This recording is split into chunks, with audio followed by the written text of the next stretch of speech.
This just in. It's now time to take a very cynical look back at the NXT only on the wrestling show. So let's get a crackin'. And a 1, and a 2, and a 1, 2, 3. Lip really loves wrestling. He likes to talk about it too. If you like to watch wrestling like he do, come and join us on the wrestling show. On the wrestling show. On the wrestling show.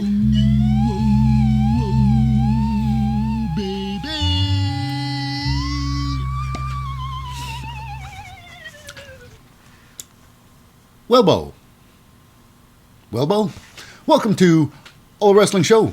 I'm your most fickle host, Lip Hazlewood, and this is a very cynical look back at the latest episode of Representing the WWE and live from the Performance Center in Orlando, Florida. It's the NXT air date October the 10th, 2023. This episode is The Road to Halloween Havoc. Now, before we dive into the show today, it was a big show today. A lot of special guests coming in from the main roster because obviously the NXT is suffering from No One Cares. So they got to boost up. Anyways, we'll get into that soon. But before we dive into the show, just a quick shout out to the non-competitors. First, representing the authority figure, he is the man. He makes sure that if you don't deserve a belt, is taken away from you. It's Shawn Michaels. That's right. And today we got a very special guest. I guess you can say general manager. A special guest general manager, signed by Shawn Michaels himself. It is the American Nightmare, Cody Rhodes. That's right. Of course, now getting all the pre-match interviews and getting all the backstage scoops.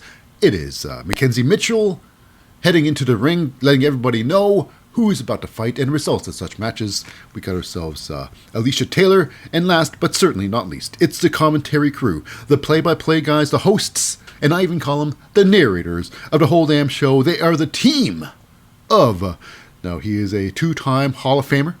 That's right, a two-time Hall of Famer. The man with the motto, no bread, no water, just mead. Chucky Ducky, quack quack, it's a Booker T. And backing up Booker T, it is, of course, he's a really good commentator in his own right. He's a voice of reason, usually. It's Vic Joseph. That's right. Now, without any further ado-s, let's get on with the show. And, it's a big one. Because, starting off the show. Wrestling has more than one royal That's family. right.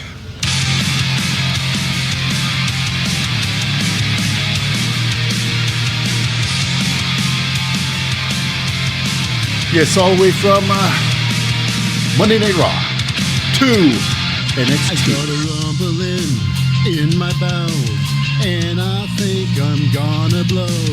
There's a bathroom stall, I'm finally here. The toilet's there, I'm about to blow. I ate 5 tacos before the show. Shut the door and I sit down on the throne. Oh, whoa. I was never potty trained when I was younger. My father was never there. I did a poo today, don't have to do lingerie. I told my mother, and if he's here today, I would... That's right. You know, I just love that song. I love it so much. It's one of my favorites. I can hear it all day. You know, it's so catchy. So darn catchy. Anyway, so it's Cody Rhodes coming to the ring there. And let me say this. What do you want to talk about? What do you want to talk about? Orlando? So Cody's out there, and why it's all about the... What? Everybody's eating. He's like, eat, everybody. Hi, eat, everybody. So he's got a couple of announcements. Cody Rhodes has got a couple of announcements. He's had an announcement, but he's got more announcements. Now, of course, we got ourselves the women's breakout tournament happening. So one of the announcements is really, it's this basically, I think it's the same one, but now there is going to be a men's breakout tournament going on there. And I suppose there's going to be a tag team tournament as well. I suppose that's going to be called the Dusty Rhodes Classic, because Dusty Rhodes was usually the tag team tournament. You know, Dusty Rhodes has never really been a tag team specialist, but regardless, the Dusty Rhodes Classic, and of course, also, like I've mentioned in the intro, the Dusty Rhodes, Cody Rhodes has been named a special guest, a general manager of today's show. So now, right off the bat, it gets pretty interesting. Pretty interesting, because coming to the ring,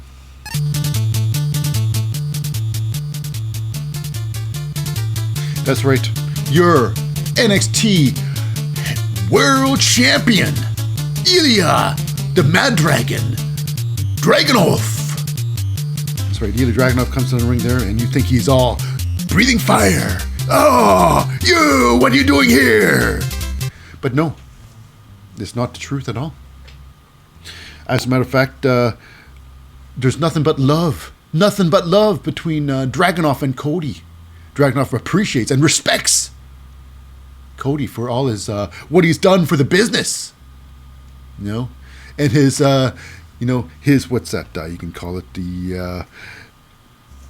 his passion, his absolute passion for it. Anyways, while he's, I guess, touting the Cody Rhodes bell, we got ourselves something good. Oh my goodness! I guess you can say it's sad but true. But it's dirty Dominic Mysterio. Dom, dom, dom, dom, dom, boom, boom. That's right. It's Dominic Mysterio's music. Anyways, Dom is up there, and he's basically he's all chirping away. The crowd actually don't like him at all, and it comes down to this: Dominic Mysterio, he wants to start collecting belts. He wants all the belts, so he's starting with the NXT World Championship belt. That's right. Dragonov. So he challenges Dragonov to a match tonight, on tonight's episode of NXT. While Cody Rhodes like, well, why don't you put your belt on the line too there, Sonny? Why don't you put your belt on too? Let me talk to you about something. Let me talk to you, Cody Rhodes. He didn't say that. But anyways, Dragonov's like, what would be even greater than beating you up? Nothing will be greater. Didn't really say that, but his friends had a privilege to have a match on. He doesn't care if, Dominic Mysterio would put his belt on the line. But it's Cody Rhodes. He decides, now, since I'm the general manager of today's episode, I have an idea. So basically, he does this. He figures that most likely there will be some interference happening in this match. So they're going to bring in a special guest referee. And unlike John Cena, he made it about himself. He made himself the special guest referee as well as the host of the... It's Cody Rhodes. He makes a special guest referee, LA Knight. LA Knight, for some reason. For some reason, LA Knight, he's thrusting LA Knight into the situation. Who knows why? Who knows why? But LA Knight's got some huge clout, and, maybe the NXT's suffering that bad that they need LA Knight back there because he's the... people like LA Knight. Yeah, it's true. Okay, so up next is our first match. And everybody's watching in the viewing area backstage because it is a huge one, returning to the NXT. And undefeated while in the NXT was the greatest women's champion of the NXT era. It's Asuka versus the prodigy Roxanne Perez. Now this match here was about, this match could have gone who knows how long. Roxanne Perez, I think she's an architect. She can put together a great match. I think they could have gone 10 minutes minimum. 10 minutes they could have done. They could have burned 10 minutes and it would have been fantastic, nail-biting 10 minutes. But like I say, it was just a little over a 6. Now, obviously, people miss Asuka, and they were cheering the Asuka. And Roxanne Perez, she get some cheers, but she's getting a lot of the jeers. She's getting more jeers than cheers these days. It's true. But I believe in, Roxanne. I believe in her abilities, in her mind. She's got a great brain for wrestling. I tell you what. But joining this match, watching, doing some commentaries, a Shotzi. And she's got some big news, and this is why she's here with the big news. And it's the fact that, she in fact, now she was the host of Halloween Havoc one year, and she in fact will be a host for Halloween Havoc this year. Alongside her will be a Scarlet. The Scarlet. She will be there too. Of course, we all miss Scarlet. She's been MIA for quite some time. So, we'll be seeing her. And what kind of costumes will they wear? I bet they're going to be something sexy. Now, another thing. Will Scarlet be a full-time wrestler? Will Scarlet be tagging with Shotzi as well? Would there be a tag team? I don't know. I'm just thinking too much. Moving on. But the match. Let's go for carrying with the match, I should say. Now, this was a good match. A lot of back and forth. Asuka with a huge top rope missile drop kick. Beautiful form, just crushing Roxanne Perez. But Roxanne won't be, shows off too. She does a nice tope suicida. First and second rope between the two. She dives over at Asuka. Not be outdone, I should say. Not be outdone. But here we go. It was a nice match. Back and forth. Could have been longer. I think could have been longer. But it is, the end sequence was this. Asuka gets the old Asuka lock onto Roxanne. Roxanne manages to, tries to counter it with the pin. But she ends up breaking out. But that was it. That was all the gas left in Roxanne's tank. All the gas left. Because when she stood up, it's just beat down.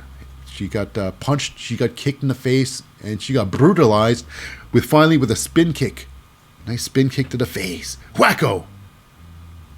More like a spin kick. Spinning heel kick to the head. After that, it is basically, it was over. 1, 2, 3. Now, here's the thing. After the match was over, we got ourselves a little bit of, Kiana James. She comes into the ring and she wants a piece of Roxanne. She's got this thing against Roxanne. They joined the business together, or joined the NXT together. And Roxanne's already been the NXT champion. I guess now Kiana James trying to build a storyline out of nothing. So she comes and she wants to attack Roxanne for some apparent reason.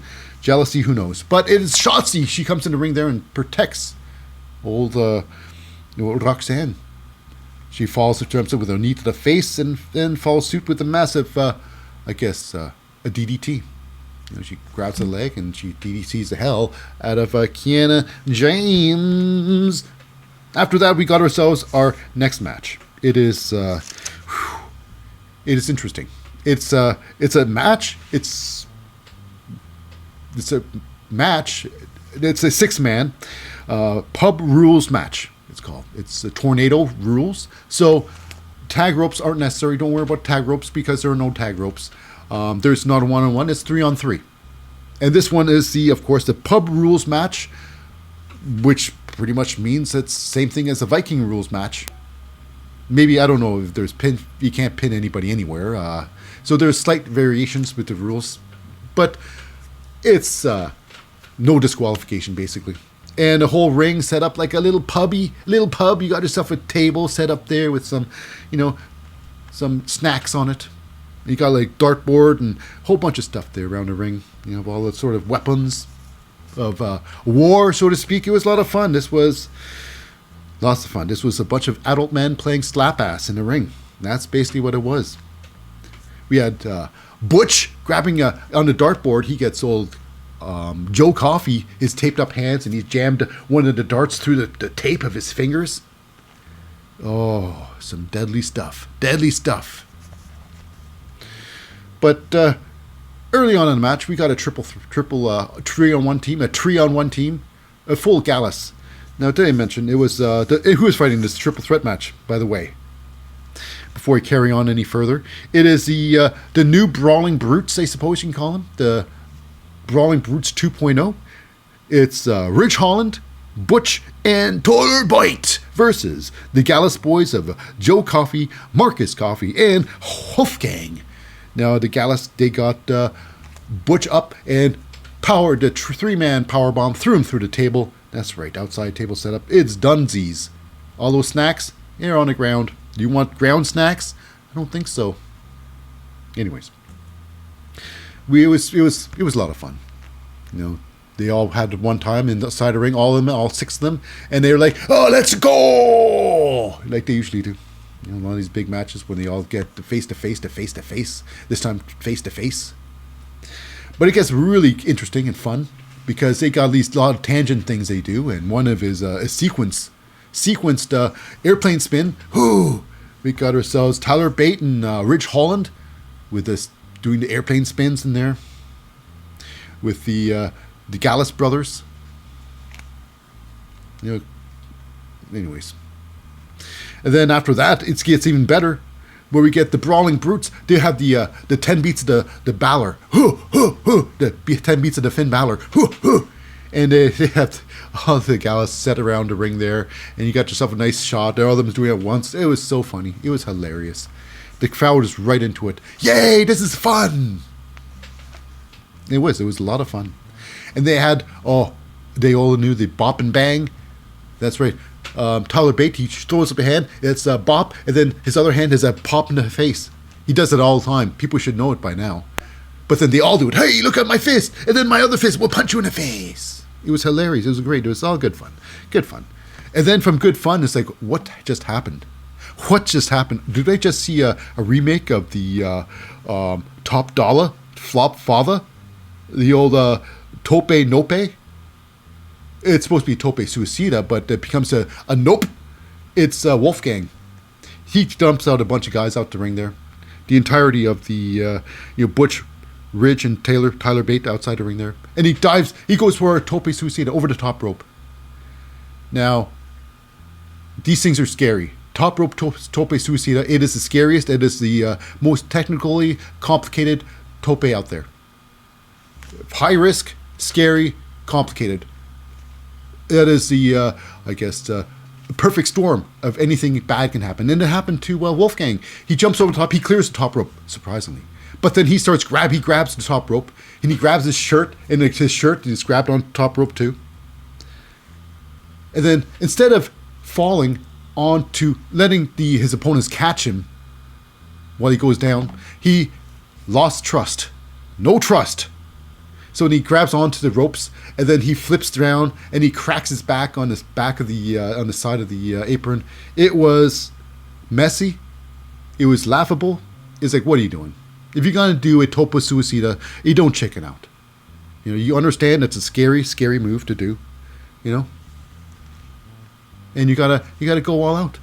You can't second guess your. Regardless, these guys have been doing longer than I have, and this is what happened. This is what happened. I tell you what.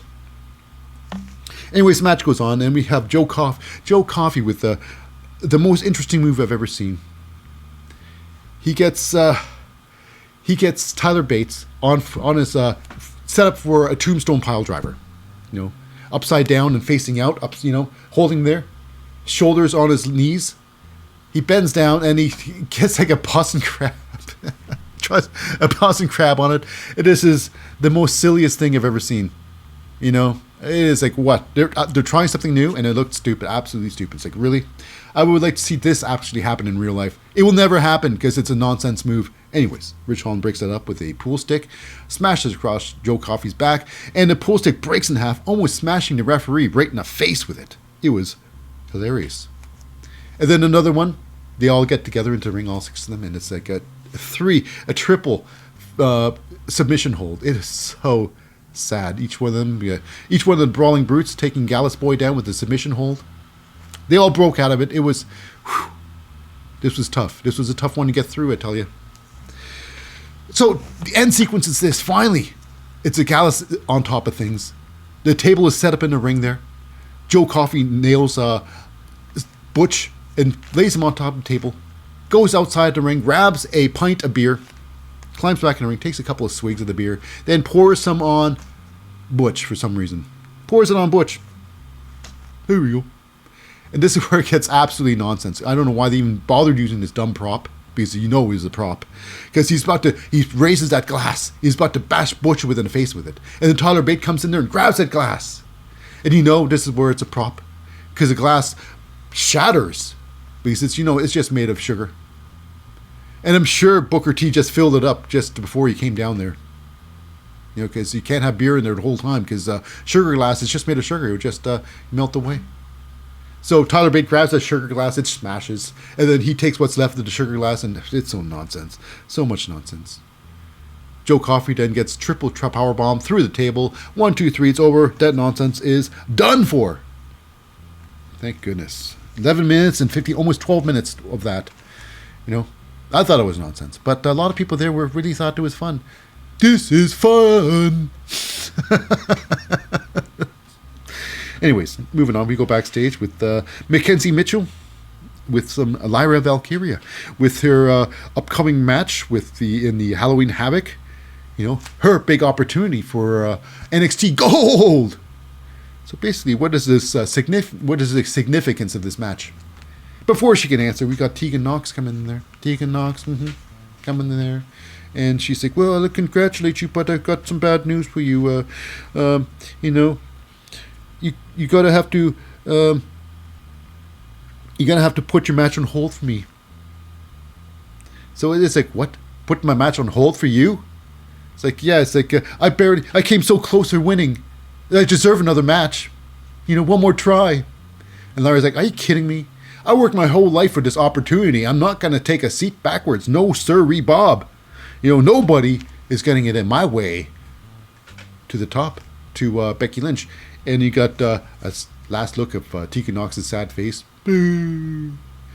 Something's gonna happen. She's gonna feel entitled to this match, to the belt, and she's gonna somewhat attack. I think there's gonna be an attack attempt on Lyra Valkyria. Who knows? Who knows what the future holds? If Lyra's injured, she can't go on. Therefore, there will be attack, and then it's going to be, of course, probably Tegan Knox getting another opportunity. Or maybe a triple threat somewhat in the future. Anyways, moving on next, we got ourselves, the man of the hour.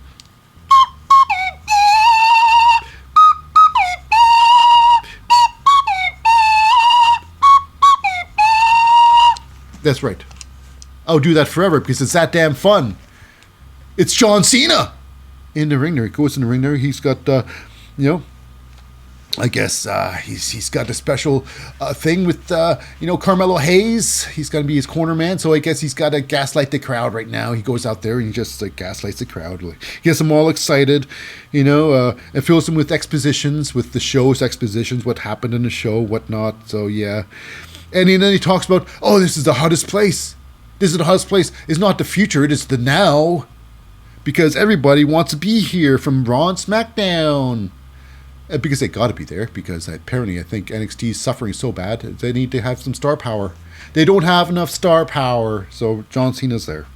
Instead of just firing everybody, they got to just work on the power they got. Anyways, so we got ourselves Braun Breaker. He comes down there, he's a mean fighting mad. Well, anyways, John Cena also talks about why he's there.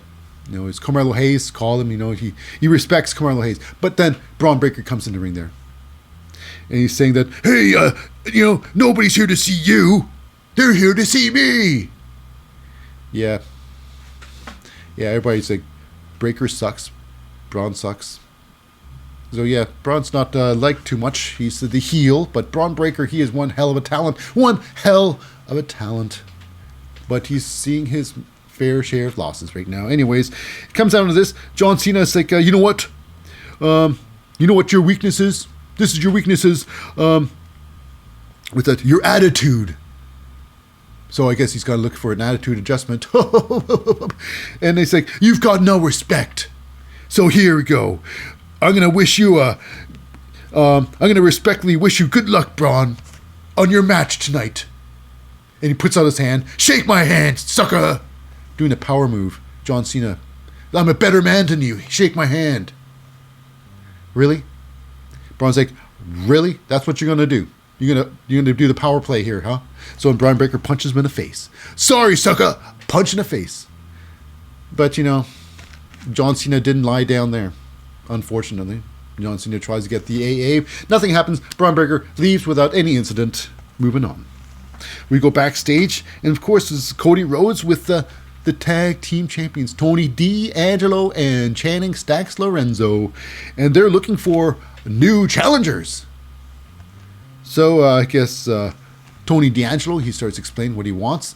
And Cody Rhodes like, well, can you explain that to me in English, please? Something like that. I don't understand what you're talking about.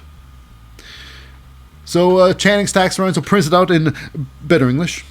Plain English, I suppose. And it is coming down to, for the number one contendership, he wants a 10-team over-the-top battle royal.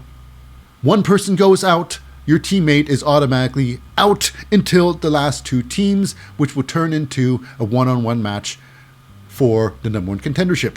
Mm-hmm. So that's what's going to be. And it is cleared by Cody Rhodes. And of course in there, it's going to be a whole list of people. Josh Briggs, Brooks Jensen, Drew Gulak, Charlie Dempsey, Bronco Nima, and Lucian Price, Hank Walker, Tank Ledger, Andre Chase, Duke Hudson, with Mark Coffey, Wolfgang, Brutus Creed and his brother Julius Creed, Damon Kemp, and Miles Bourne, I should say, Angel Garza and Humberto Carrillo, and Idris Inoue and Malik Blade. That is everybody. Mm-hmm. Who's going to win? Be the next number one contenders. We'll find out soon enough. Next up, we have a special request by Baron Corbin, and he requests to see just so he can complain about this stuff, about his jealousy over Ilja Dragonov and whatnot. And he's got, he knows things or two about things or two. That's right, he knows a thing or two about a thing or two. That's about right, I think. So he knows two things, a thing and two. Baron Corbin, he's hilarious. Well, like he says, his career is like, Viking's funeral, a burning ship, a Viking's funeral. Anyway, so next up, we got ourselves a big match. It is for the NXT Championship. It is, of course, a mid-card match. And this is, of course, Dominic Mysterio of the Judgment Day versus the champion Ilja Dragunov. That's right. And so it's great. So now with Dominic Mysterio is Rhea Ripley. But however, okay, hit the music late. I hit the cue too late for Dragunov. Anyway, so the special guest referee for this match is LA Knight. And my goodness, it became, this is what I kind of expected to happen. LA Knight had nothing to do with this chant. He's just LA Knight. People love LA Knight. So it became the LA Knight show. Everybody's like, yeah, the Yeah show. Yeah. So, what about this match? This match was about, under 12 minutes. Now, with, like I say, Rhea Ripley's outside there, and we have a moment where, Rhea Ripley she's getting all the attention there. She gets on the apron there, and LA Knight's on her.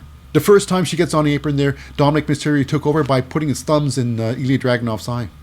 Now, every time, Rhea Ripley, the second time, she did it twice. One time she rolled on the ring there. She laid on the ring apron, and LA Knight was there, right there, automatically. He was easily distracted by Rhea Ripley. Now, they could have easily have done the old, you know what? Hey there, boy, big boy. Rhea Ripley just has to do that more often, just hop on the apron more.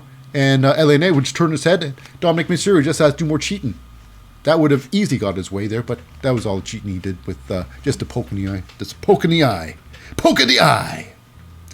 And inside the match, oh my goodness, Dragonov, he rarely does this anymore. It's usually it's the penis plex. He grabs you by the penis and then suplex the hell out of you. But this one here, he's grabbing his own hand. He's like, oh, I want to grab the penis, but I will not. I have restraint. But it's just a perfect crotch suplex. Grabs you by the crotch and then suplex the hell out of you, which did to Dominic Mysterio. Mm-hmm. But Dominic he can withstand these things. So in the match here, he actually gets Dragonov with a big slap to the chest, a big chest slap. It was pretty loud. Rhea Ripley's like, oh, and she's feeling good. Rhea Ripley, I think her ponytail has gotten more tightened. Tightened up when she heard that slap. It's true. Rhea Ripley and her little pigtails. It is, maybe it's a look you got to get used to. Maybe she thinks she looks cute. Anyways, regardless of my bitching and complaining about Rhea Ripley's pigtails, what happened in the match here? Does Dragonov get revenge for that slap? Why, he does. He slaps down Dominic pretty good. Pretty good. But Dominic does turn things around with a 619 to the face. But doesn't get the pin. Does not get the pin. Dragonov, this is something the women's division would be proud of when they look at this. Wow. That's something we can do easily. It's the second rope. The secondiest of rope. Suplex. That's right. It's a superplex, second rope, whammo! Little bit better, just a little bit more effective than a regular suplex. It's true. It's true. Now we got a moment here where I guess Dominic tries to turn it around again with a DDT on the outside of the ring, on the ring apron. But it's good that Dragonov really loves to sell these things, where he hooked his arm on a rope and he didn't hit his head at all. Perfectly clean. And everybody's like, oh, what a DDT. And Mysterio's like, oh, that's great. I go in there. Time to finish it off. Goes in the ring there and he gets powerbomb because, of course, Dragonov was perfectly fine because that DDT didn't hit at all. Powerbomb. Okay. And then it's he calls the H-bomb, but we all know it as the missionary elbow. He jumps on you missionary style, baby. Is that over yet? But no, it gets complicated because Ilja Dragunov setting up for the torpedo Moscow. So while he does that, we got Finn Balor. He runs to the ring, and then he jumps on the ring apron, and that's when LA Knight punches him right in the face, knocks him down. That's right, not going to happen. But then while he's knocking him down, it's JD McDonough. He runs him behind. Oh, gonna get ya! And then like a Matadore. What's that? Ilja Dragunov dodges him and throws him into the corner. Poofo! And knocks him outside of the ring. While that happens, we got ourselves, it's, what's that? LA Knight getting JD McDonough out of the ring. While he's getting him out of the ring there, behind everybody, it's Rhea Ripley trying to knock down Ilja with the belt. Ilja ducks that belt. And then we got ourselves someone coming to the ring. It's, what's his name, Trick Williams. He pulls off Rhea Ripley and carries her away in his arms like a beautiful lover. Yeah, Rhea Ripley, she's jumping in a lot of people's arms these days. But anyways, they see lock eyes. I think Rhea Ripley's pigtails got even tighter. And she pops up there getting like, oh, what am I doing? Anyways, back in the ring there to finish it off. Ilja Dragunov with the Torpedo Moscow. 1, 2, 3. It's over. The match is over, but not for Ilja Dragunov, because coming to the ring, headstrong, it's Baron Corbin, because he wants that goal, baby. But before he can get in the ring, there's like, no! And before Ilja can know, it's Dijak with the big kick to the face, knocking him out. And then it comes down to this, the face-to-face. I got to him first. He's mine. You can go sit on a pine there, Baron Corbin. So yeah, Baron's all upset. We'll find out what Baron Corbin does later on. And then we go backstage. It is with the corner man, John Cena, with Carmelo Hayes. They're like, Carmelo's apologized now, appreciating John Cena, but the advice and whatnot that he supposedly given him. And then Trick Williams comes down there. They have a big buddy-to-buddy moment, heart-to-heart and buddy stuff. But it comes down to this. Trick Williams got a question for a John Cena, because his song, "Your time is up, my time is now. You can't shmee me."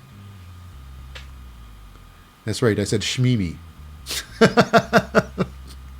Anyway, so he's asked, the big question is, how did you know your time is now? Okay, so after that, we got ourselves a little bit of a tipster. Obviously, now we got in the main roster there, AJ Styles and the OC. They're having problems with Mia Yim. She's attacking. She's causing problems. So they're going to need a girl presence in the bloodline, I call it. And it's Paul Heyman. I think she's calling up, getting Ava, formerly known as Ava Rain, formerly known as Rock's daughter. So she was with the Schism and I guess Joe Gacy. He decides he lost everybody, and he decides, it's over. You gotta find your own way, rather than her leaving. Like, you know what, Joe Gacy, just like everybody else, voyage. Okay, moving on. We have Jade Cargill coming to NXT, met by Shawn Michaels, greeting her to the NXT. And then after that, we got ourselves a little bit of a Baron Corbin. Now, he's talked to the I guess, special guest general manager, Cody Rhodes, and he thinks that Cody Rhodes owes him a favor for what he done long time ago. It doesn't matter what it is. But, but here comes this. He wants a match at Halloween Havoc, but this is the thing. Cody Rhodes ends up saying, you want a chance? This is your opportunity. But here's the thing. You got to get through a triple threat match. Got to get through a triple match. It's going to be you versus Dijak versus the winner between Carmelo Hayes and Braun Breaker. And that is the bottom line on that one. So after that, we go backstage. It's Rhea Ripley with Dirty Dom Dom. Saying, I got no respect around here. I got no respect. Nathan Fraser, he's there with a bunch of guys out there. Josh Briggs, Brooks Jensen, Axiom, Dante Chen. Dante Chen. And there's another person there. I don't know the name. Anyways, it comes down to Nathan Fraser. He says, for a guy who just got his ass kicked in, beaten up, you just can't go around treating people like dirt. And he said something else. So there's probably going to be a fight here. Nathan Fraser versus Dominic Mysterio in the near future, maybe. It's going to be good.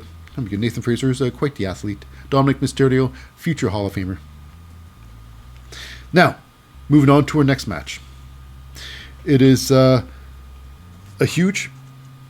why? Here we go. It is Lola Vice versus... Danny Palmer versus Lola Vice. This is part of the women's breakout 8-woman tournament, round 1, a group bracket B. And this one here was about 4 minutes in length. This was interesting, to say the least. It could have been really bad, worse than what it ended. Because I tell you what, a lot of back and forth in the match. People love Lola. He's got a lot of fans now. In the match here, let's go on. What happened? Now, Lola was going to give, Danny looks like some sort of a blue thunder bomb, picking her up for like a power bomb, gut wrench, like pick her up. But Danny turned this into like some sort of victory roll, which is it turned out very dangerous. Now, I think if she turned into some sort of hurricanrana, picked her up, hurricanrana, throw her, much better. But ended up turning into a victory roll. She tried to roll her through to roll her up like a victory roll for a pinning combo. When she rolled through, Lola, when she did a front roll, she ended up pile driving herself right onto the mat. You heard that when she went down. You heard the bump on her head. Like, oof, that's tough. That's really tough.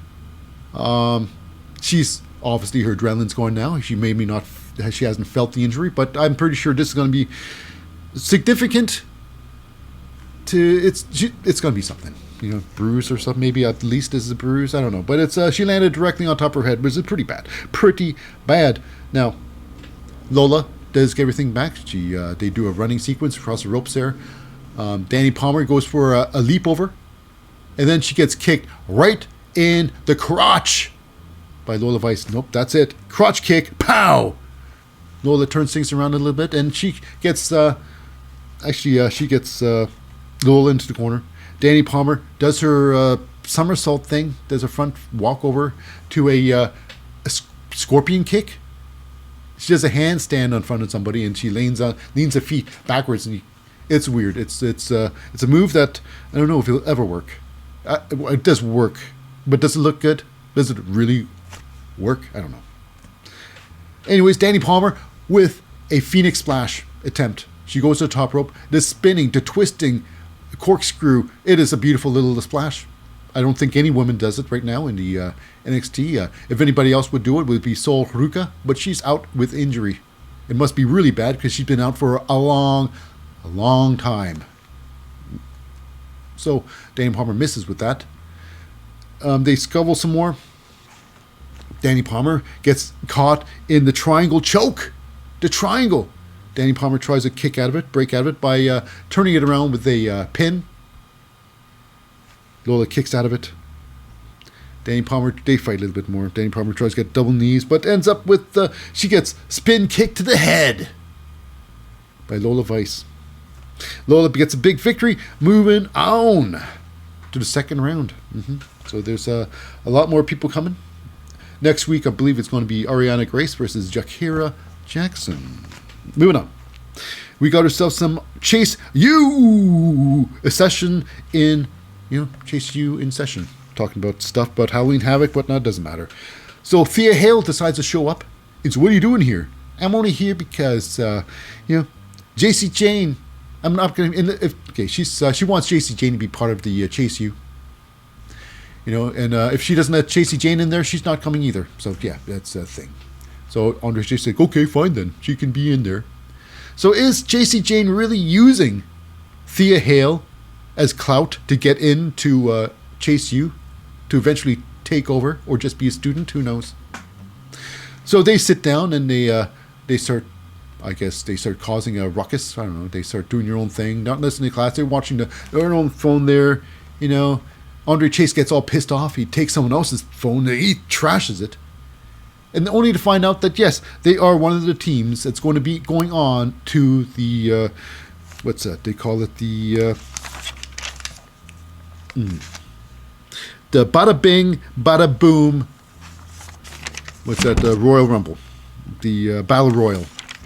Bada Bing, Bada Boom, of course. It's so, whatever.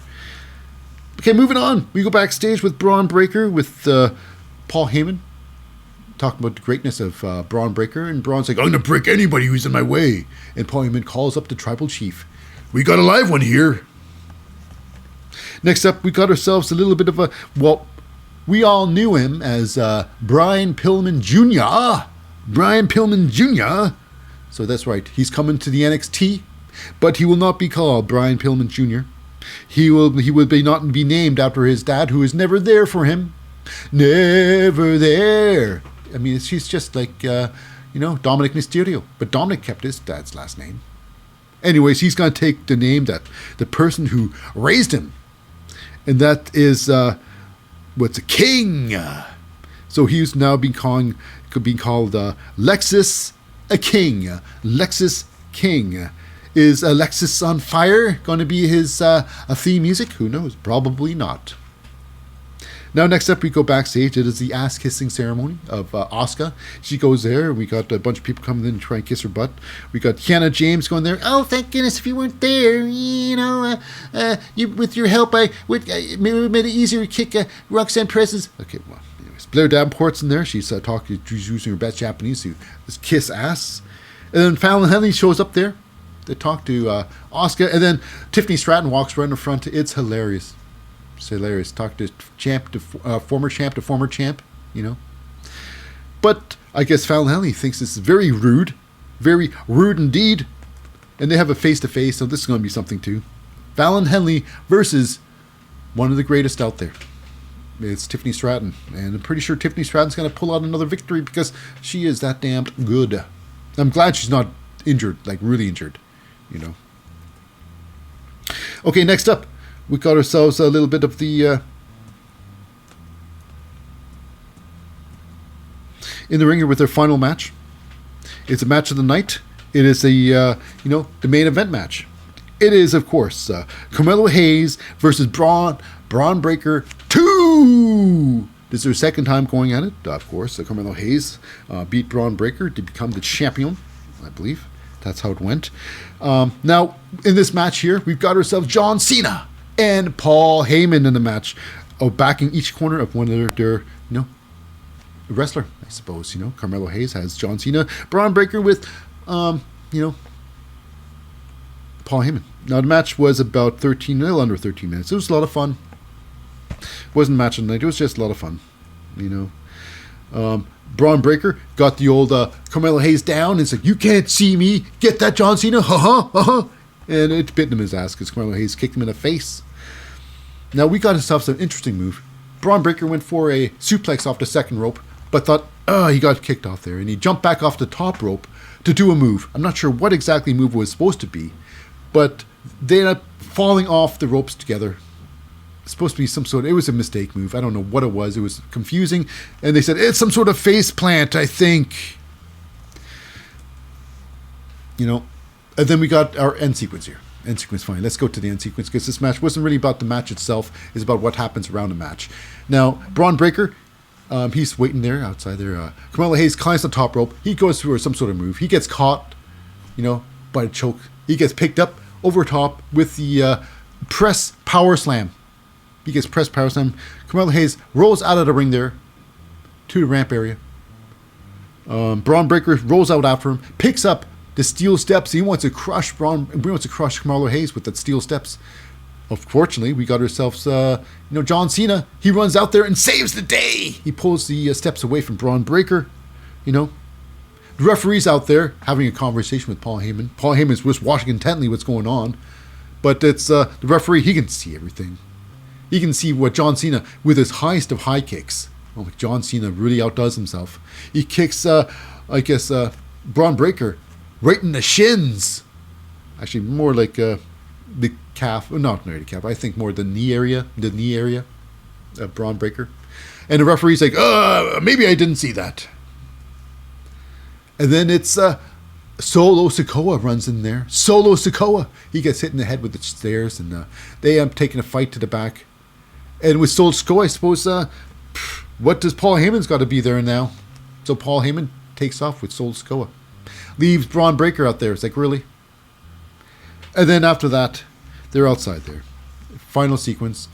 Carmelo Hayes hits Braun Breaker with his,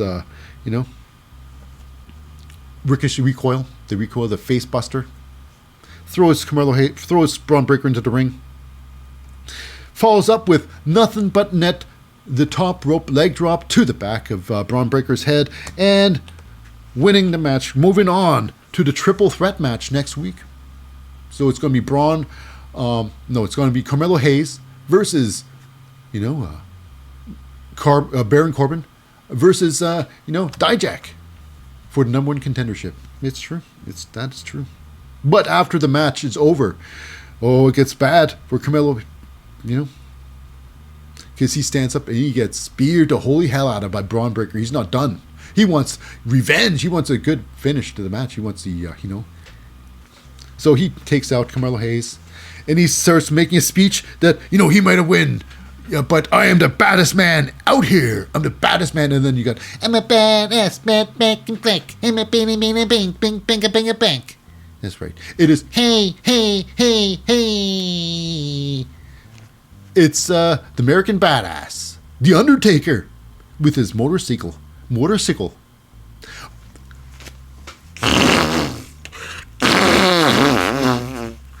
That's right.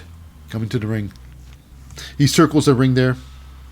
And he gets out there. He goes face to face with Braun Breaker, saying, one day, There's some great in you, but not today. Not today. So, yeah. In real life, Undertaker, he's just got good intentions. Just got good intentions. And thank goodness this is make-believe. Because Undertaker's an old man. And the last match he had with his brother, it was sad. It was sad. It was tough to watch. Undertaker versus Brock Lesnar. Undertaker versus, Goldberg. Someone almost died in that match. So if these two would go, I think this would be the last match in, Undertaker's life. I think his heart would give out, literally. But anyway, it's not about that. It's about WWE, baby. And they go face to face, and Brock Lesnar say, or should I say, Undertaker's like, "Hey, today's not your day," and then he punches him in the face. And then he gives him the choke slam. Huh, up you go. And this choke slam was looking great because this was all Braun Breaker. He lifts himself up. He posts up on Undertaker's shoulder, and he gets some great height on this. And then the follow through was the worst because Undertaker's, "Whoa, I can't believe you're up there." He like, "Oh, there you go. I'll just drop you, bear. Just drop you. This is all you, Braun Breaker." So Braun Breaker gets dropped. Undertaker looks weak in my eyes. And then he says, his last words were, "Remember, there's always an older and bigger badass around the corner. And I'm the biggest badass around. I'm the Undertaker. That's how I sound these days." So yeah. So he can't get any older than the Undertaker. Who's older and more badass than me? Nobody. Because they're all dead. Anyways, that wraps up for today's episode of The Wrestling Show with, Carmelo Hayes having his moment with The Undertaker. Now that wraps up for this week's episode of NXT. Now for our podcast listeners, stay tuned for some SmackDown after this short break. But for the YouTube audience, this is it for today's episode. I've been your host, Lip Hazlewood, and we'll see you next time on The Wrestling Show.